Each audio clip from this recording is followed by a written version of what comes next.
चीज़ के लिए, तो उसके बाद आपको क्या करना है, किन किन चीज़ों की ज़रूरत पड़ेगी।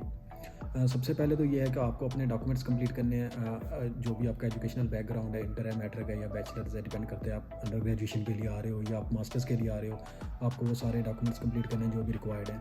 उसके बाद आपको आइट्स चाहिए, आइट्स के बाद अंडर ग्रेजुएट के लिए ये मिनिमम 5.5 और मास्टर्स के लिए 6.5 है। 6 पे भी एडमिशन हो जाता है वैसे। और यूके में दूसरा ऑप्शन अवेलेबल है कि कुछ यूनिवर्सिटीज़ आप यूनिवर्सिटी का इंटरनल ये टेस्ट लेती हैं इंग्लिश का, अगर आप वो क्लियर कर लेते हो उसकी बेस पे भी आपका एडमिशन हो जाता है। और उसके बाद आपको फ़ंड्स चाहिए।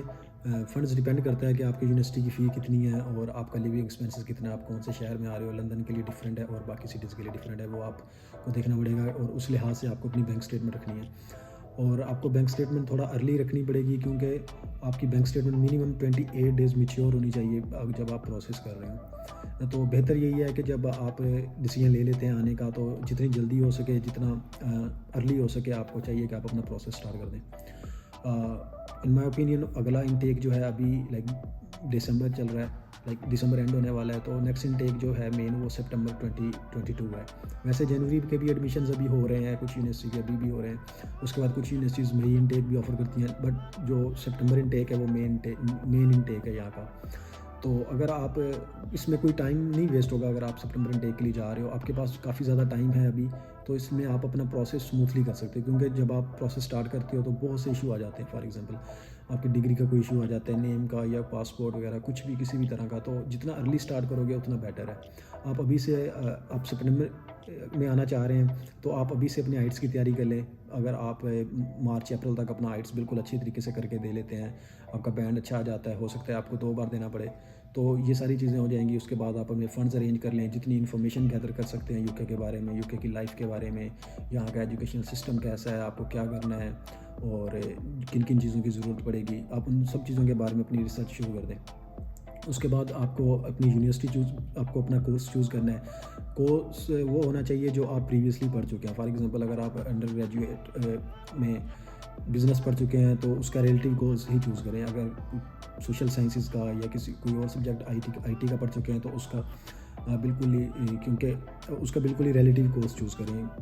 और क्योंकि आपको एक एसओपी लिखना होता है, स्टेटमेंट ऑफ पर्पस, यूनिवर्सिटी को ये कन्विंस करने के लिए या वीज़ा ऑफिसर को ये कन्विंस करने के लिए कि आपका मकसद क्या है यहाँ पे आने का, आप क्या पढ़ना चाह रहे हो। तो इस तरह वो आसान हो जाता है कि आपका बैकग्राउंड मैंने ये पढ़ा है तो मैं नेक्स्ट मास्टर्स के लिए इसलिए जा रहा हूँ, और ये सारी चीज़ें आपको एक्सप्लेन करना आसान हो जाता है और वो आपका वीज़ा में बहुत ज़्यादा इफेक्टिव होता है। अगर आपका एसओपी बिल्कुल परफेक्ट है, इफेक्टिव है, आपने कन्विंस कर लिया है, तो मोस्ट प्रोबेबली आपको वीज़ा के लिए इंटरव्यू की कॉल नहीं आएगी, विच इज़ रियली हेल्पफुल, और ये बहुत अच्छा है आपके लिए। उसके बाद ये है कि आप कंसल्टेंट के थ्रू कर रहे हो या खुद कर रहे हो। अगर इन माय ओपिनियन अगर आप किसी कंसल्टेंट के थ्रू कर रहे हो ट्रस्टवर्थी, तो ये बेटर है। आपको बहुत ज़्यादा हेडेक लेने की ज़रूरत नहीं पड़ेगी। आप इन टच रहें उसके साथ और वो उसको अपने सारे डॉक्यूमेंट्स प्रोवाइड करें, रिसर्च अपनी साथ साथ चलती रहने दें, तो लेकिन उसका काम करने दें, ताकि क्योंकि वो रोज़ यही काम कर रहे होते हैं, तो वो ज़्यादा हेल्पफुल आपके लिए होगा। लेकिन आप खुद भी करें, बहुत से लोग खुद भी करते हैं, तो आप उस तरह भी कर सकते हैं। It's not that difficult. और जब आपने यूनिवर्सिटी चूज़ कर ली, आप अपने कोर्स चूज़ कर लिया, फिर उसके बाद आपने ऑफ़र लेटर के लिए अप्लाई करना है। ऑफ़र लेटर आपका आ जाएगा, वो कंडीशनल ऑफ़र लेटर आएगा। उस कंडीशनल ऑफ़र लेटर में ये होगा कि वो आपके ऊपर कंडीशंस लगा देंगे। वो आप बगैर आइट्स के भी मंगवा सकते हो, बगैर ओरिजिनल डॉक्यूमेंट्स के भी, बेसिक प्रोवाइड करके चीज़ें कि आप क्या पढ़ना चाह रहे हो। लेकिन उसमें वो कंडीशंस लगा देंगे कि आपकी ये कंडीशंस हैं, आप ये पूरी कर दें, आपको आइट्स करना है या आपकी ये रिक्वायरमेंट्स हैं, ये डॉक्यूमेंट मिसिंग है, आप इसके बाद हम टेस्ट लेंगे इंटरनल या कुछ भी, और उसके बाद आप अप्लाई कर सकते हो कैश लेटर के लिए। तो आप वो मंगवा के आप होना ये चाहिए कि आप डिफरेंट यूनिवर्सिटीज़ के मंगवा लें, मिनिमम 2-3 यूनिवर्सिटीज़ के, ताकि एट द एंड अगर आपको किसी एक यूनिवर्सिटी से रिफ्यूज़ल आ जाता है, कैश इशू नहीं होता, आपके पास दूसरे ऑप्शन अवेलेबल हो। और कैश लेटर के बाद ये होगा कि जब आपका आ गया, उसके बाद आपने अपनी जो बैंक स्टेटमेंट वो उस टाइम तक कंटिन्यू कर देनी चाहिए, या वो ताकि वो 28 डेज मैच्योर हो जाए बाय द टाइम आप वीज़ा अप्लाई करने जाओ। तो उसके बाद कंडीशनल ऑफ लेटर के बाद आपने उसके बाद अनकंडीशनल के बाद आपने फ़ी डिपॉज़िट करवानी है। आपने जो भी उसकी रिक्वायरमेंट है आइट्स की या कुछ भी, वो आप पूरी कर देंगे। और बाय द टाइम आप अपना मेडिकल करवा रहे होंगे, तो ये सारा कुछ आप कर रहे होंगे, उतनी देर में आपका कैश लेटर आ जाएगा। कैश लेटर के बाद आपका वीज़ा प्रोसेस आता है। वीज़ा प्रोसेस में लाइक ये चीज़ें हैं कि फिर आपको अपना वो मेडिकल अटैच करना है जो आपने करवाया होगा पहले IOM से, और उसके बाद आपको अपने ओरिजिनल डॉक्यूमेंट्स लेके जाने हैं जेरी में, वहाँ पे सबमिट करवाने हैं। उसके बाद आपकी बैंक स्टेटमेंट है, ये सारी चीज़ें। तो अगर आप बिल्कुल सारी चीज़ें ओरिजिनल प्रोवाइड कर रहे हो, आपका SOP अच्छा है, तो मोस्ट प्रोबेबली 100% चांस है कि वो आपको इंटरव्यू के लिए नहीं बुलाएगा। बहुत कम केसेस में आजकल ऐसा हो रहा है कि वो किसी को इंटरव्यू के लिए बुलाएं और उनसे क्वेश्चन करें कि आप क्यों जा रहे हो या किस तरह जा रहे हो। वो भी बेसिक क्वेश्चंस होते हैं, आप थोड़ी सी रिसर्च करोगे तो उनके आंसर्स भी आपको मिल जाएंगे। तो ये सारा ऑलमोस्ट प्रोसेस है, और बहुत ज़्यादा डिफ़िकल्ट नहीं है, लेकिन बिल्कुल भी कंसल्टेंट के ऊपर ना छोड़ें।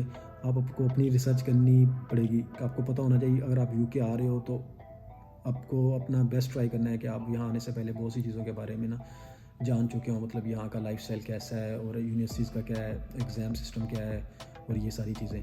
और बाकी एजुकेशन के ऊपर मैं एक और वीडियो बना दूंगा कि यहाँ मतलब एजुकेशन सिस्टम क्या है, क्योंकि बहुत सारे लोग डरते हैं कि यहाँ पे अगर हम, क्योंकि पाकिस्तान से पढ़ के आए हैं, तो उनको लगता है कि शायद यहाँ पे चीज़ें डिफरेंट होंगी, हम पढ़ नहीं पाएंगे या हम क्लियर नहीं कर पाएंगे। तो ऐसा कुछ नहीं है।